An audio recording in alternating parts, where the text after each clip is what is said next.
Guys, welcome back to my new channel. কেমন আছো তোমরা সবাই? আশা করছি অনেক ভালো আছো, আমিও ভালো আছি। তো আজকে আমি চিকেন বানাবো, তো ওটাই শেয়ার করব তোমাদের সাথে। তো প্রথমে কড়াইয়ে তেল দিয়ে তারপরে এই আলুগুলোকে দিয়ে দিলাম। আলুগুলো ভাজা কমপ্লিট করে তারপরে আলুগুলো তুলে নিলাম।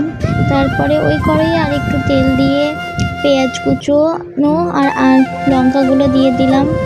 তো দিয়ে একটু ব্রাউন ব্রাউন করে যখন লাল হয়ে যাবে তারপরে দিব তেজপাতাটা দিয়ে দেওয়ার পর খানিকক্ষণ একটু নাড়াচাড়া ব্রাউন হওয়ার আগে পর্যন্ত একটু নাড়াচাড়া করে নেব। দিয়ে দেখবো যে ব্রাউন ব্রাউন লাগছে, তখন লবণ, হলুদ গুঁড়ো, লঙ্কা গুঁড়ো সব কিছু দিয়ে আর একটু নাড়াচাড়া করে রসুন বাটা, আদা বাটা, জিরে বাটা দিয়ে দেব।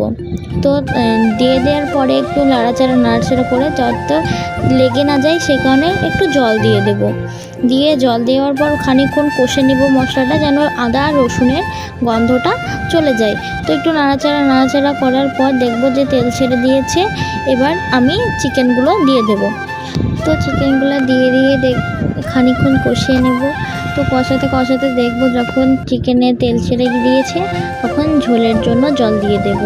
তো পরিমাণ মতো জল দিয়ে আলু দিয়ে খানিকক্ষণ ফুটিয়ে নিয়ে একটু ঢাকা দিয়ে দেব। তারপর দেখব আমাদের চিকেন রান্না করা কমপ্লিট। তো আমি চিকেন রান্না করা কমপ্লিট করে আমার খাওয়ার জন্য নিয়ে আসলাম চিকেন, আলু আর ভাত। তো চিকেন দিয়ে ভাতটা খেলাম, খুব টেস্টি লাগলো। তারপর আলুটা দেখো, তারপরে একটু আলুটা নিলাম, দিয়ে আলুটা নিয়ে দেখি ওটা খুব সুন্দর, দেখো সফট হয়েছে একদম। তো একটু আলু দিয়ে খেয়ে দেখি কেমন হয়েছে। যদিও খেতে খুব টেস্টি লাগছিল। তো আমার চ্যানেলটা লাইক, কমেন্ট এবং সাবস্ক্রাইব করে দিও। Bye bye, tata.